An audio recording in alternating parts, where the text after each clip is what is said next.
I'll tell you what, there's one man on the planet that knows what it's like to bust O.J. Simpson and be responsible for putting him in prison. We have him on the show today. 1 Degree of Scandalous with this man over here. Hi, Tom Center. I'm Kato Kalin. Yes, he is. Yeah, and I read some of the, our guest, if I'm going to mention his name, is Andy Caldwell. Yeah.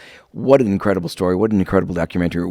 Just the room 1203, for those that don't know, that's the room where OJ was in Vegas. It's incredible.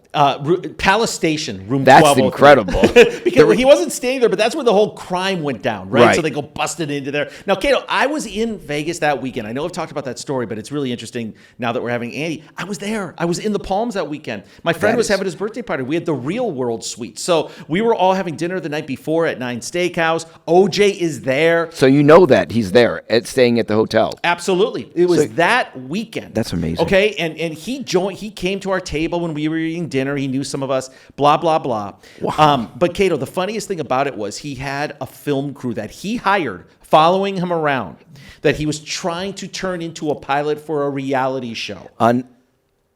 It's really an amazing You can't story. make this up, right? And the interesting thing was he didn't seem himself. Like, he wasn't interesting. He wasn't entertaining. He was kind of boring when he was hanging around. Well, I think because the camera's on him, he's not a performer. I'm not sure, but it was odd, and he was like he seemed a little bit like a lost dude. Like, he was really looking to hang out with some people. Well, I think, and I don't know this for a fact, if he's had a crew with him, I think he's got to kind of, he can tell, a person can tell if a person at a table does not like him or not. That's going to take your energy away. Yeah. And I'm sure people did not like him. I don't know. But he was still an attraction, right? Anywhere he goes, there's a buzz.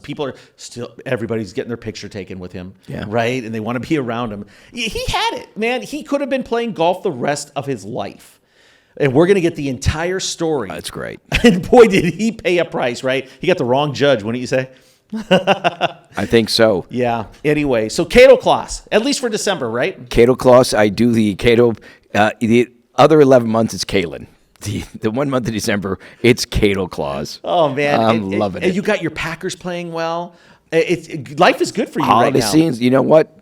December 21st is the shortest day, longest night, and after that, it gets brighter every day. Well, 2024 is going to be the year of Kato, by the way. And Kato and I were hanging out together last Saturday. He came out to my neighborhood, and to our good friends, Kyle and Christine, they throw the best parties in L.A., Wow. period. I just told her on Instagram, I posted, I said, best Christmas party ever. Incredible. We're going to play a little video just to show you a little bit about it. But Kato, were you expecting that? Were you expecting the dance floor? Were you expecting the Rockettes? Were you expecting 350 people? Everything was, the Rockettes, everything was great. I just didn't like the front door of charging me $10,000 to enter. Yeah, but I it was didn't know, worth what was it, that? right? I thought my women's night, my wife got in free. I had to pay, what is it, ladies' night? But Kyle was cool. You know, Yeah, everybody else yeah. was paying $15,000. So Hey, well, Kato discount.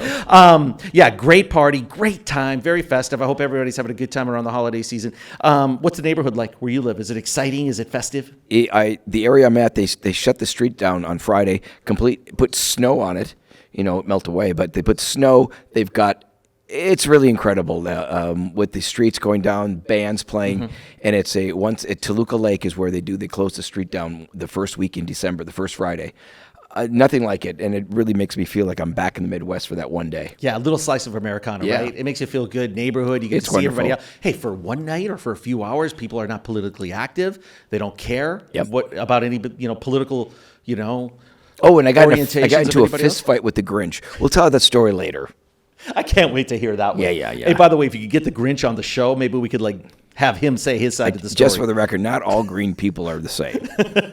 All right, look forward to that. By the way, we do have a great list of guests coming up. Fire Festival, that was kind of a big one. Yeah. If you think of some of the biggest festivals over the last the biggest scandals over the last 20, 25 years, we're ramping it up with some really, really big names coming up, including today. Are you ready to get into this one? Yeah, let's do it. All right, this is going to be a good one. You remember OJ busted in Vegas? He actually did time. The entire story of what went down September 2007 coming up right after this break.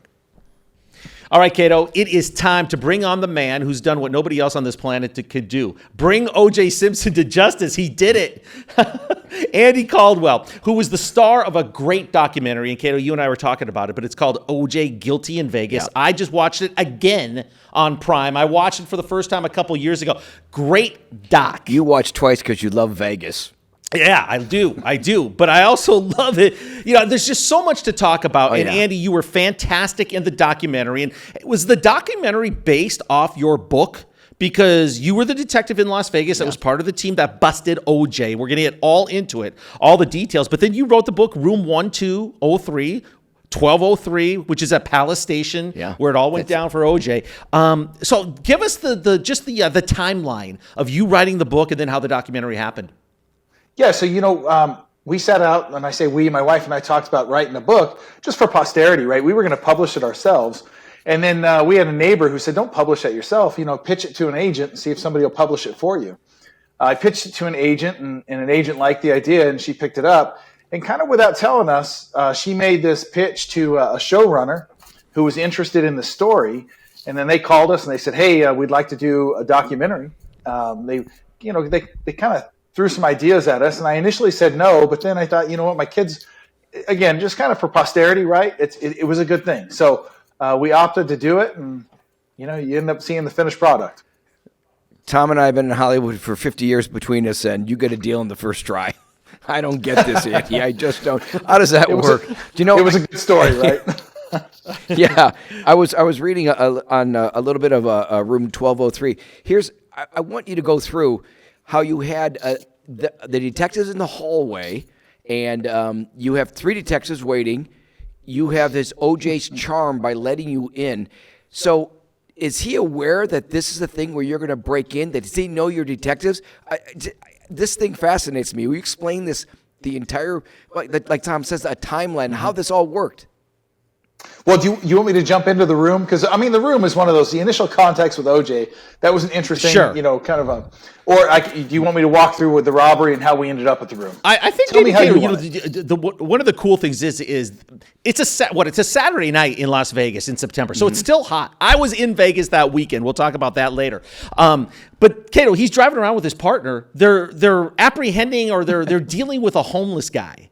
Right? And you're getting his socks off, and you're dealing with some of that non-glamorous police work that goes on, just off the Vegas Strip, and then you get a call, right? So why don't we start with that call that you got, or the page on that Saturday night in September 2007? Yes. Sure. So we see the page come out, right?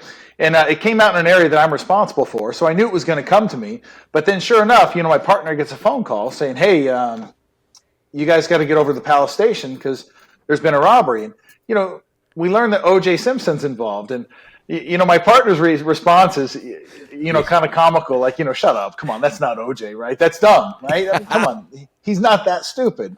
At least you think at first blush, right? So we and also you don't think OJ's at. Oh, I'm sorry. I was going to say it. Also, you don't think OJ's at Palace Station. You're going. Come on, it's got to be at the Wynn, the Venetian. Coupons, man. He had to cash in. He's got. What did he Groupon this thing? Circus was sold out. And so we just go that way, man. We're still kind of going with the thought process of, all right, maybe something happened, but the whole thought of O.J. Simpson, that's just not, that's not real. So we get to the parking lot. We're in the same car, and we get out of the parking lot. Security in Vegas is pretty advanced. You get to those casinos, and they know when someone famous is on property. So the first thought is, hey, when we get contact security, we'll say, hey, was O.J. Simpson on property? So I go up to the security guard, his sergeant, and I said, hey, O.J. on property tonight? The guy says, no, O.J. wasn't here. So now I'm even further down the rabbit hole of, there's no way O.J. Simpson's involved in this, which, it's not great to kind of go out in a closed mind. And then we contact the 2 victims, right? Security has them off in a room. And these 2 victims, they're nutty as nutty gets themselves, right? They're odd characters, and they're loud, and they're making all this fuss over what happened. And both of them are big dudes, and I'm a pretty big guy too, but both these guys are 6'3", 6'4". So everyone in the room is this big guy. And so they're all being so loud, we had to kick one of them out, and we start our interview, right? And as we interview one of the victims, this guy is adamant that it's O.J. Simpson, right? And his story is so consistent that if he's making it up, the guy's got to be like a pathological liar, or it was O.J. Simpson, right? Like, you couldn't check on that easily, right? Yeah. It's either O.J. or it isn't. Right. Yeah. Well, you think, right? So, I send my partner, I'm like, hey, man, go up and check out the video. See what we can see, right? Now, keep in mind, security has said no O.J. It doesn't make sense it's O.J. No, come on. He did an armed robbery in a casino? So sure enough, I go back and I start interviewing, and my phone rings, and it's my partner Eddie, and he's up in the surveillance room, and he calls me, and he's from New Jersey, so he's got a Jersey accent. He's like, "Man, you're not going to believe this." And it was pretty colorful, right? The explanation of OJ. He said, "But it was OJ Simpson walking in there," and I'm like, "You got to be kidding me, right?" And all of a sudden, he had the everything limp, changed. he had the whole thing. Yep. Yeah. Well, your life changed that night, right? And it's never been the same. You're in Washington now, in a rural area of Washington, as a commander for a police department there. After you were a detective in Vegas, your life changes. You do a little Hollywood stint there. You make the documentary. But let's backpedal a little bit. And people are going, "What the hell is OJ doing, breaking into a hotel room at the Palace Station?" He was staying at the Palms, Kato, so he was living a little bit better that week. By the way, he was trying to sell a reality show of his own. That's what he was working on that weekend. But here's the thing that I'm confused about. He was very, very protective of this memorabilia. This was some of the best stuff from his days at USC, the Buffalo Bills, the whole thing. What he had done is he had one of his boys clear out the house in Brentwood, Kato's house, the week that he was getting raided, right? So then it was in a storage locker. Somebody forgot to pay the bill, and then these guys take it over.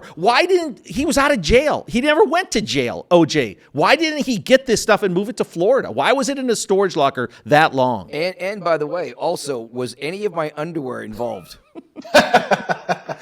No, I think you're clean on that end. I can't. Oh yeah, clean on that end. Hey, who's writing for Andy? That sounds like Kato's humor. I know you can go ahead. I want to hear this, Tom. Tom, great question. I want to hear it. So one of the struggles we had throughout this whole process, right? Let me say I had, was staying focused on, because it's OJ and it's this whole cast of characters that are just kind of nuts, right? It's hard to stay focused on, what happened here, right? So it's easy to get diverted off onto why was the property here? Why did the property end up in the room? And everybody had all these reasons, but you know what? It didn't matter, right? And so one of the things that I had to avoid doing, and the DA actually helped me with this, kind of rein me in, because you get these little clues of, okay, let's figure out about what happened with the property. And you stop and you think, it doesn't matter, right? Some of it's good for historical information, but the focus always had to be, there was property in that room that did not belong to him. Him and his band of merry nuts came in there with guns, and they took it from people that they weren't allowed to take it from, right? And so all this masquerading of the property, that was the defense's attempts of trying to mitigate, his culpability in this. So I had to try to focus on, okay, was the property his that was in the room? I don't care what he thought he was going to have in there. The property that was actually there, was it his? And it wasn't. Right. Yeah. Was there a part of you, Andy, that's thinking, I have better be careful with every step I make here because this is O.J. Simpson. This is going to get magnified times 10 million. So there's no room for error. You know what happened in L.A. So were you extra cautious and making sure you didn't move too fast? And did you guys talk about that? Yeah, so my partner, Eddie, and I, we did, right? And then, so the nightmare happens, right? I mean, it literally happened to us. We got to make sure that we're dotting our I's and crossing our T's, right? And so we talk about it. We plan out how we're, just every extra effort we're gonna take it to make sure we do this right. And then, a couple of days later, TMZ airs an audio recording, and they air this audio recording, and all of a sudden you realize, wait a second, how is it possible that TMZ has an audio recording of what happened in that room, right? How is that even possible? Other than the fact Pay for play, room, baby. What's that? Hey, they bought it. Someone sold it to them, right? But yeah, how? But as a cop, that wasn't our worry, right? Our worry was, okay, if you got this audio in the room, what else do you have that was covertly recorded? And then, did you record our meetings? And it turned out he did. He took a digital recorder, and I say it was that Tom Riccio character, right? The guy who rented the room, the guy who set this whole thing up. Prior to him letting Beardsley, the victims in the room, he put this digital recorder up on an armoire where nobody was looking for it. And he just clicked the thing on, and it recorded 6 hours of audio. It recorded our criminalistics folks in there processing the room. It recorded private conversations with cops, detectives. And there were some unflattering things said in that room and some inappropriate things said in that room. And so he's doing this, obviously. He knows he could sell this tape. He doesn't. I don't think he knows that there's going to be a robbery, but he knows that he's probably going to sell this thing of OJ coming into a room. Am I right? Was it to protect himself, essentially? Is that what he was doing? Yeah. So, okay, when we talk about Tom Riccio, let me give you like a little bit of historical context of what the man did. Now, again, this isn't going to be relevant for the actual trial, right, of actually convicting OJ, but a little bit of history, right? So he ends up being a middleman in this transaction, and all he cares about is getting OJ Simpson to enter into an exclusive contract with him over this book that OJ had written, If I Did It, right? And he wants OJ to sign 200 copies. Nobody else gets any signed copies. It's just those 200. And he was going to bank on this. And remember, at the time, OJ had just lost the rights to the book. So he was going to get this exclusive contract. Now, the deal that Riccio brokered that was going to happen in Vegas, it fell apart. So what actually happened in Vegas was not Riccio's plan. But Riccio brokered another plan because that deal with OJ was so important to him. That those 200 book signatures, right? So Riccio was recording everything because he was basically entering into contracts with everybody.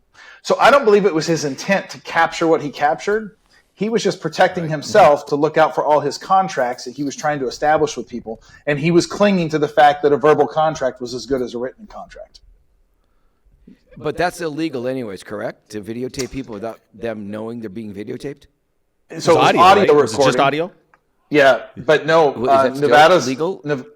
Nevada's a two-party or a single-party consent state, so you can covertly record people in Nevada. What happens in Vegas stays in Vegas with a recorder. Well, then he must have known that law. Otherwise, he's not going Sure. to record, right? Well, that leads to the question here, because if you've seen the documentary, and this became your life, Andy, were we dealing with really stupid good criminals or idiotic or just brilliant bad criminals? I mean, because this was an unbelievable cast of characters that you dealt with here. You probably needed a huge whiteboard with all the moving parts and all the characters trying to keep everything straight. But what was your takeaway about OJ and his merry men? Yeah, I mean, he gathered around him a cast of sycophants and nuts, right? They weren't good criminals. In fact, everybody was ready to roll over on each other, and then they all wanted to record each other so they could all sell it later or protect themselves later, right? So no, they weren't sophisticated by any stretch of the imagination, and they were all a bunch of old guys. You know, there was one guy who was involved, that Charles Cashmore. That guy was just wrong place, wrong time. You know, he saw O.J. Simpson, and O.J. basically asked him, "Hey, you want to come along with us?" He had no idea what he was getting in the vehicle for.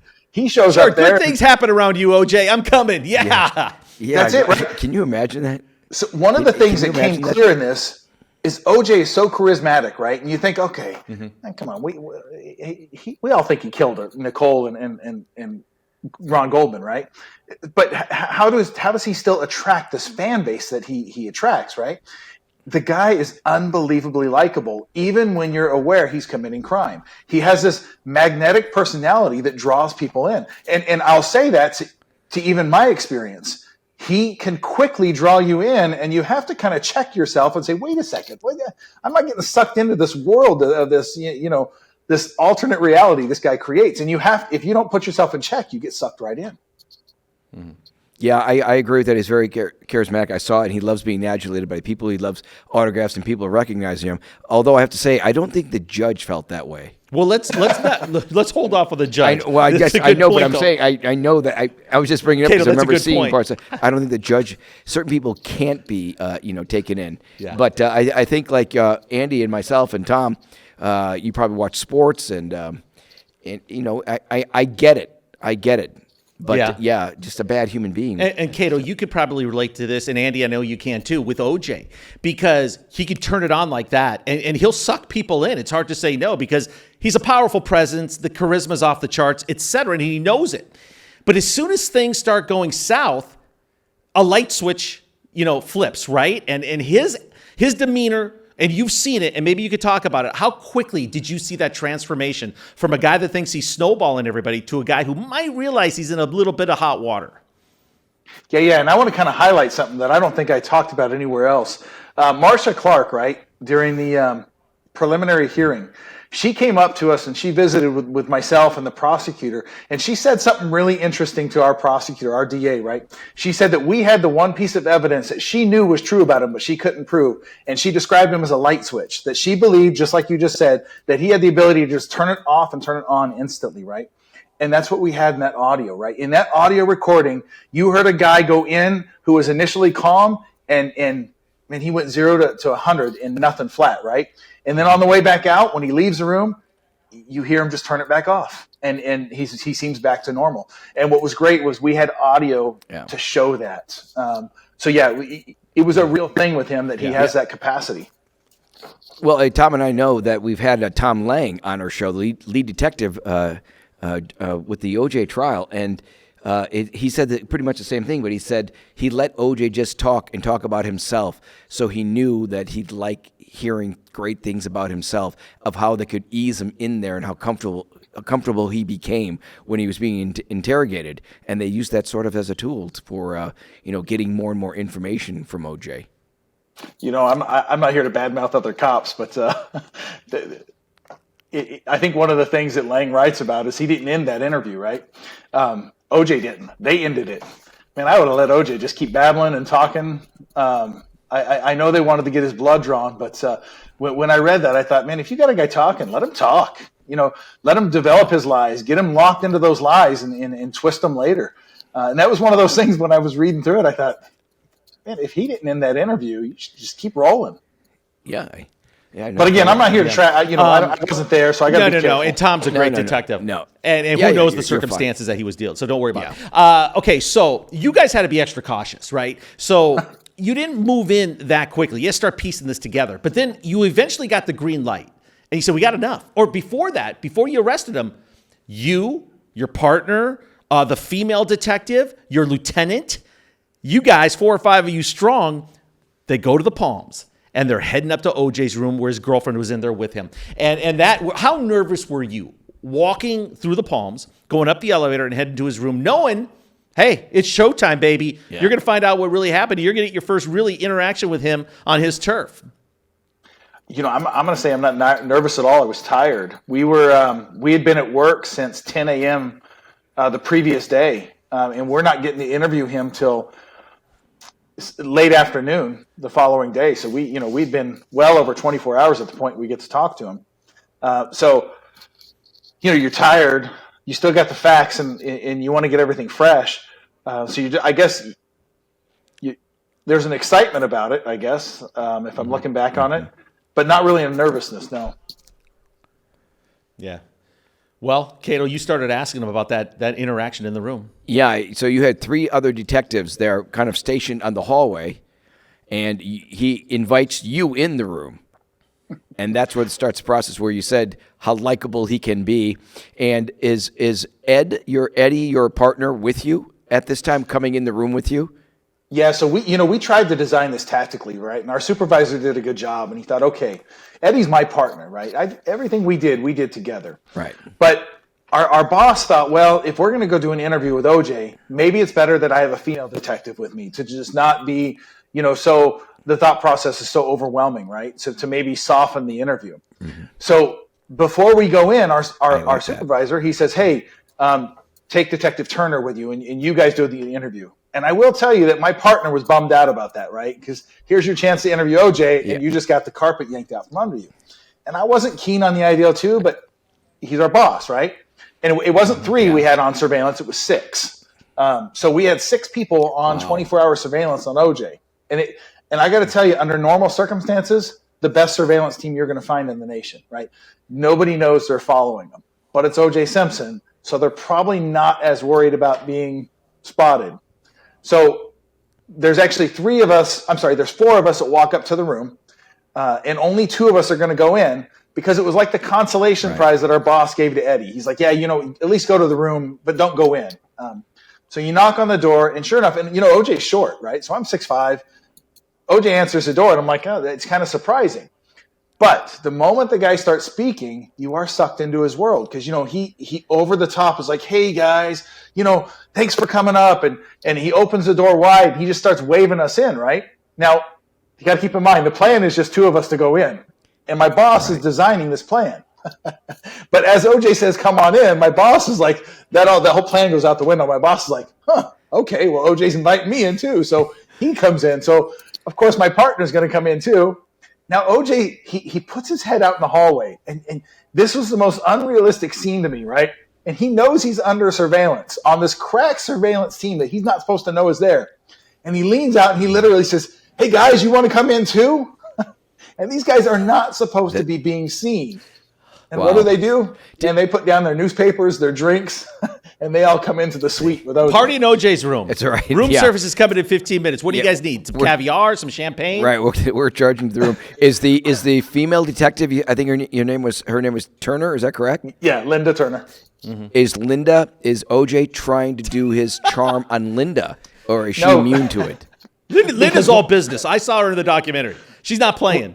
Right, she's a serious for those, cop. For the audience that hasn't seen it, Tom and I have, but I want them to know.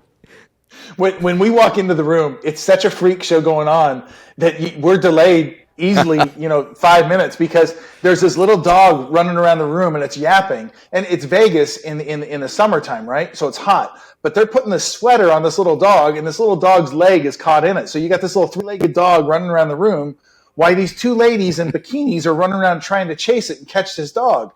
And you can't sit back and think, what, is this a Twilight Zone? Is there a hidden camera here? What's going on, right?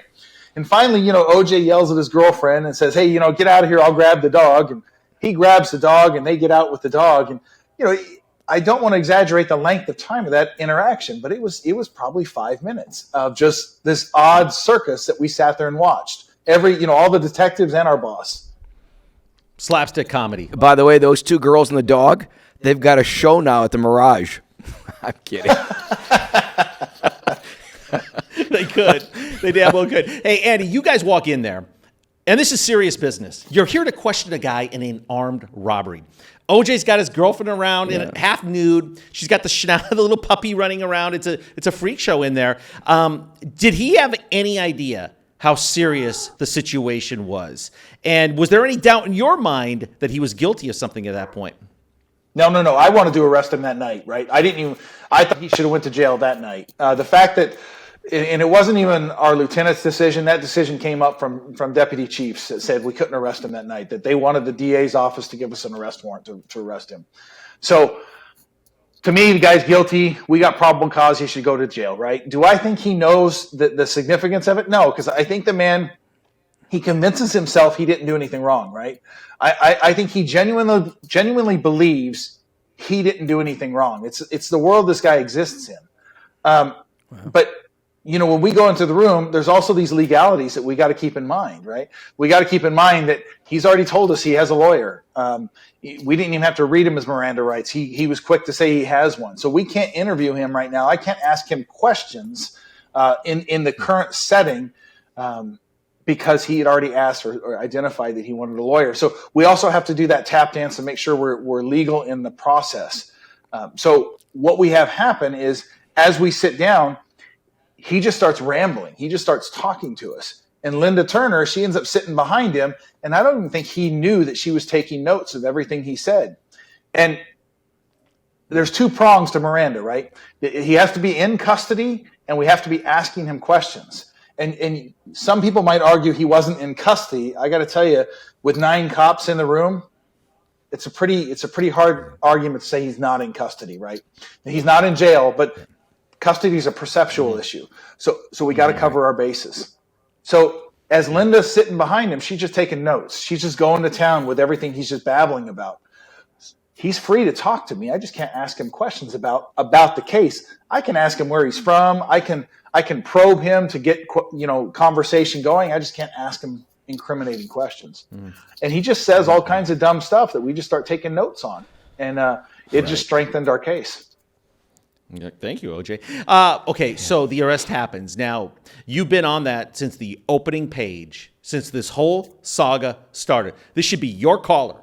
You should be the one putting the cuffs on him. What happened? Why weren't you the one making the arrest? Wait, can I go back and tell you the fun thing that happened in the room, or should people just watch that in the documentary? Of course. Because Tell us, baby. I'm sitting in front of him, and my partner's sitting next to me, right? and OJ's sitting on the corner of the bed in his suite. And he's playing with his phone. He's bouncing it back and forth in his hands. And he's just talking to us, right?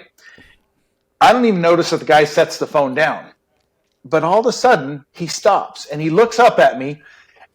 And dead serious, from a jovial conversation, we shift gears to, he looks at me and said, "Hey, what'd you do with my phone?" Like, he essentially accuses me of stealing his phone. Now, catches me a little off guard, but luckily Eddie's sitting next to me and is like, "Hey, Juice." He literally called him Juice, right? He's like, "Juice, it's right there between your legs." OJ reaches down and he gets his phone between his legs. Now, you got to get this vision in your mind of this hotel room. OJ sitting on the corner of a king-size bed, right? And you got cops all around the room, adult males watching him.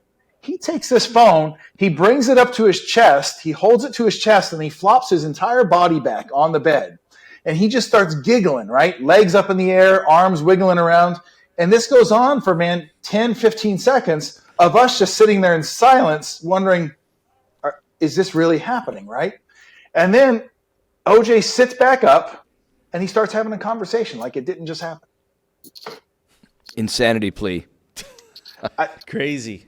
Either that or high as a kite. Right, because you don't, or that, or what? Or you're thinking, what was he? Making a move for something? I mean, you guys, you never know. Just high.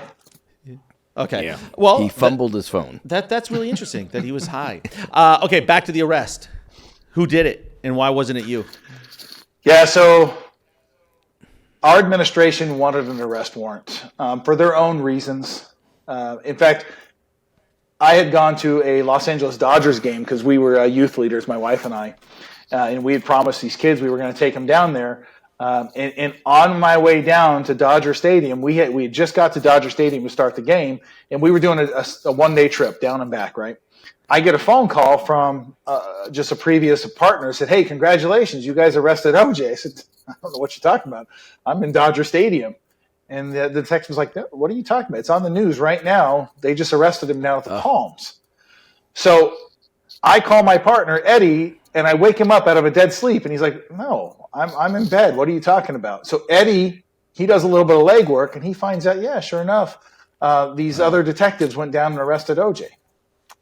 Now, once they put cuffs on him and transported him back to the office, they had to get the rest of our squad back there to do the paperwork because none of them knew. They had no details.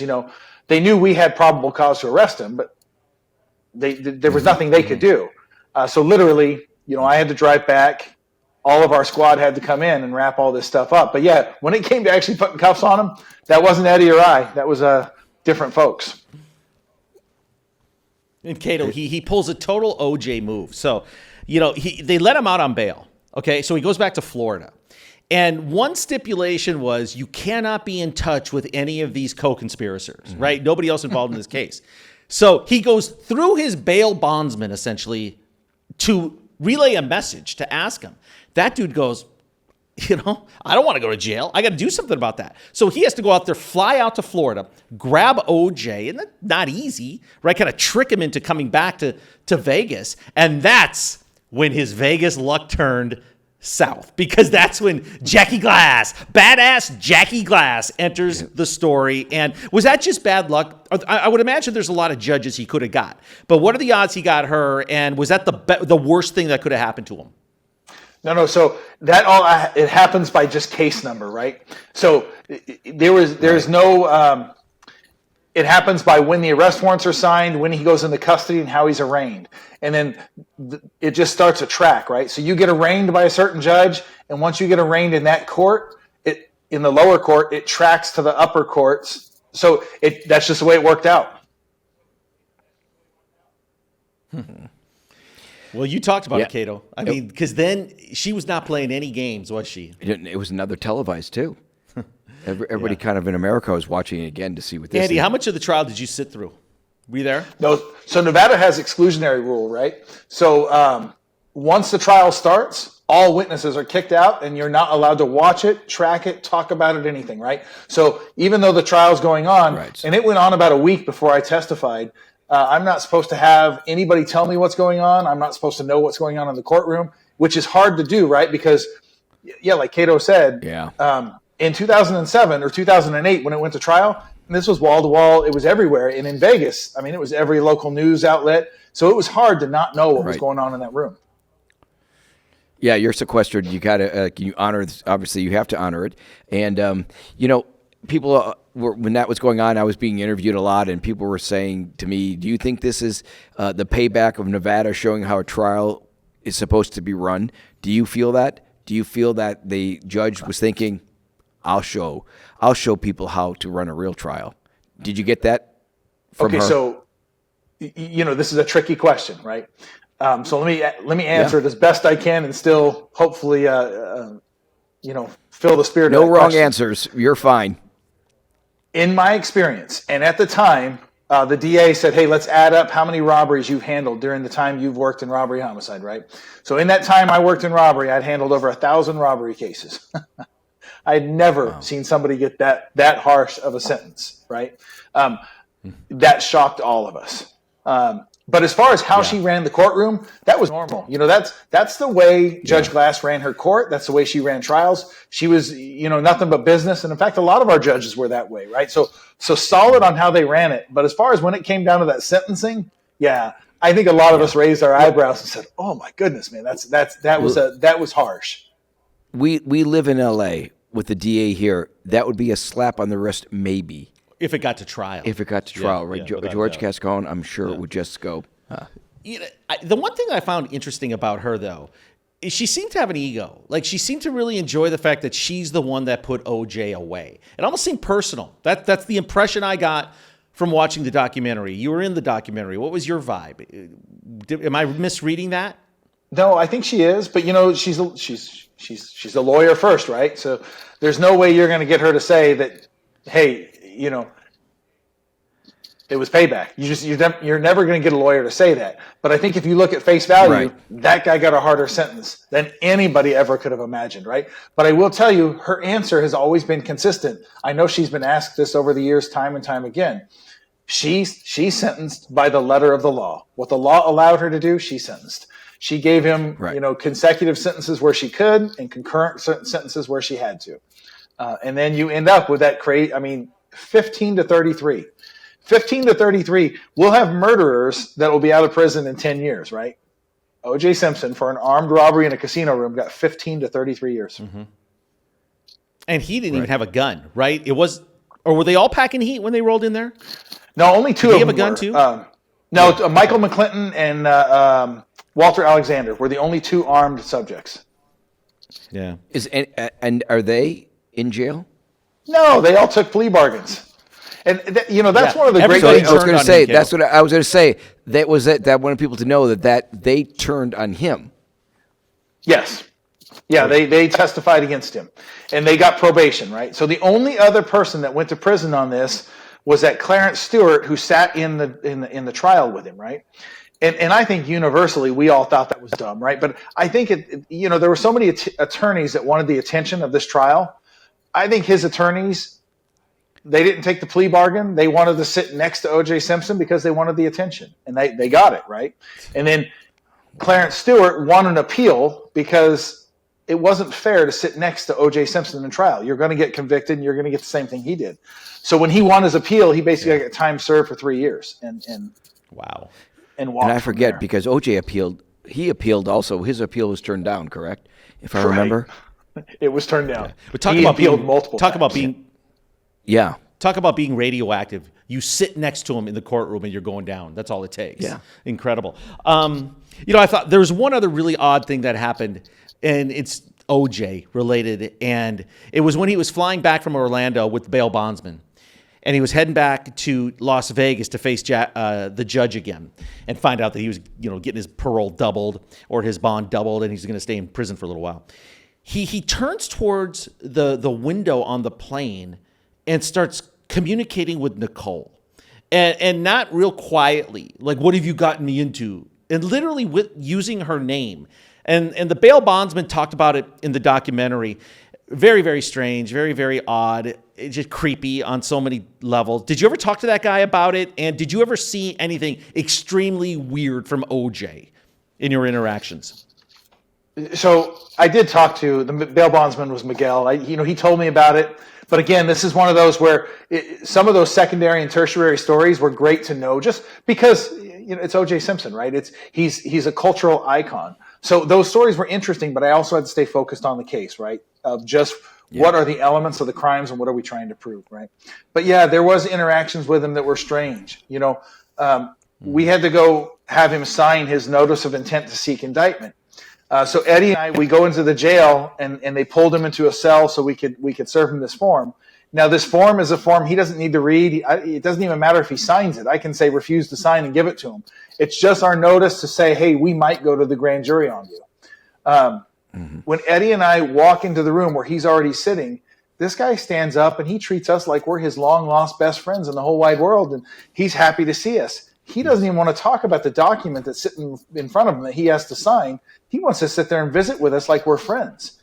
And again, it had been another long day, and you entertain it to a certain point, but he's got a lawyer. There's not much else I can do here. So it's a matter of, OJ, sign the form, man. We're not here to visit with you. This is just sign the form. We got to go. Right. And it was strange how the guy, he's still, like giggling, like, oh, okay, great. We'll get this signed, and thanks, good buddies. That's a great just really strange. That's a great invitation. That's a great invitation. I'm switching gears just for a second here because I want to.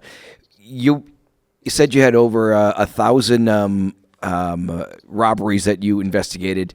Now, and you're working in Las Vegas. It's known as Sin City, and I know you've seen probably everything.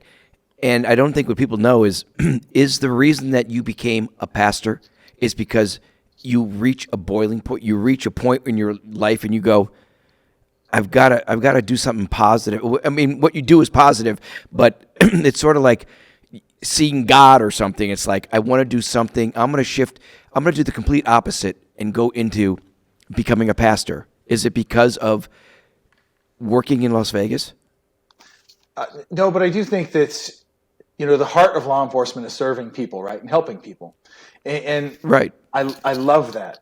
So part of my faith, when the opportunity opened to take over pastoral leadership, we just wanted to pursue that because, yeah, there is part of law enforcement, and yeah, there is some cynicism that you want to run away from, and it does seem like the purity of church gets you away from that cynicism, but that's not true.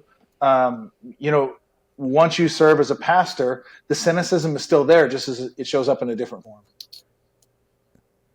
Sure, yeah. You can't escape it.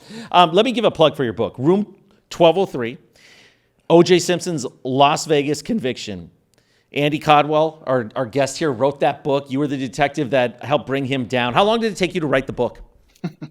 My agent was she cracked the whip a lot on me. I had to write one chapter a week, and she was pretty strict on that. That's a good pace.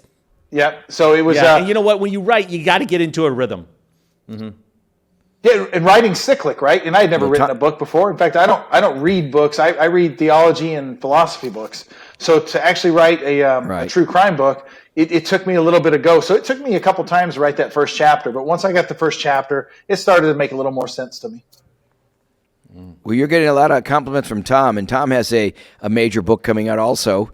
And so he knows good writing. I do. And yeah, can you say? Sure. I got a big book on the scandal, the Varsity Blues scandal, the recruiting scandal that's going to blow that whole thing wide open, and then hopefully a documentary too. The real story about why it happened the way it did. With all the story came out last week with Felicity Hoffman. Yeah. She spoke for the first time. She's one of the celebrities that were involved in that, and she said that the FBI broke her door down. Right? They broke and they put guns to their head. Lori Loughlin, her and her husband Massimo.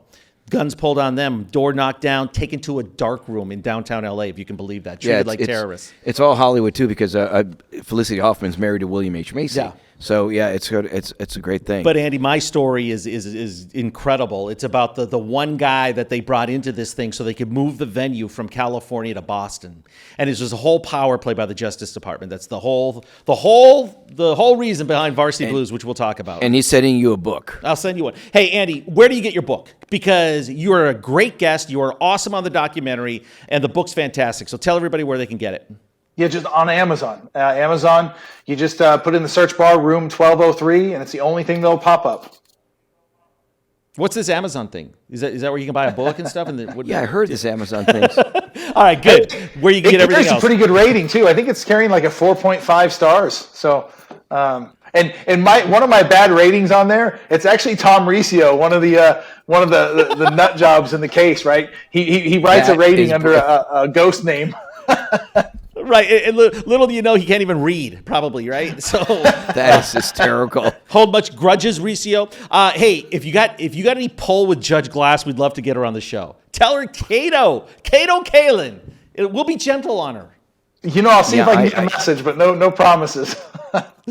Yeah, that's great. And I'm sure you're still friends with your partner, Eddie. Yeah, he's great. And you know what? That's great. And I just love the whole thing. And when you talk about these characters, because I can see that these were the characters you're going, who are these people? And it's like a circus around OJ. And it's really like, is it because he can only, he attracts maybe that? And yeah, you were great, Bob. It's just fantastic to hear the story. Yep, Andy, thanks so much, man. We'll let you get back. Is that a Christmas tree behind you? It looks good. That is a Christmas tree. Yep. Right? Yep. 'Tis the season, All right, right? man. Okay. Yeah, that it is. So I hope there's not much crime where you live for the next couple of weeks until the holidays. So enjoy the season. Thank you so much. It's a pleasure to meet you. Hey, thanks, guys. Thanks for having me on. You bet. From Tom Zenner and Kato Claus. Just saying it for this month only. Thank you. Tell everybody at the station you met Kato. Yeah, please. All right, sounds good. Thanks, Tell guys. them tomorrow. Hey, make sure you download and subscribe our YouTube channel. You download our episodes on your audio wherever you get it. Follow us on social media. We want to pump those numbers up. Give us a big like. Tell your friends. You get guests like Andy. I mean, come on, man. He takes you right in the middle of what happened when OJ was arrested in Vegas. That's right. And you'll see it. You can check us out on Instagram and all. And we put the link on there for you. It's easy. It's on YouTube, 1 Degree of Scandalous. Subscribe. It's free. Yep, and we've got some great shows coming up. So enjoy the excitement of the holiday season. Kato, you keep being Kato. I'll see you here next week. Bring the eggnog. See you. Thanks for watching, everybody. For Kato Kalin, I'm Tom Zenner. This is 1 Degree of Scandalous. We'll see you next week.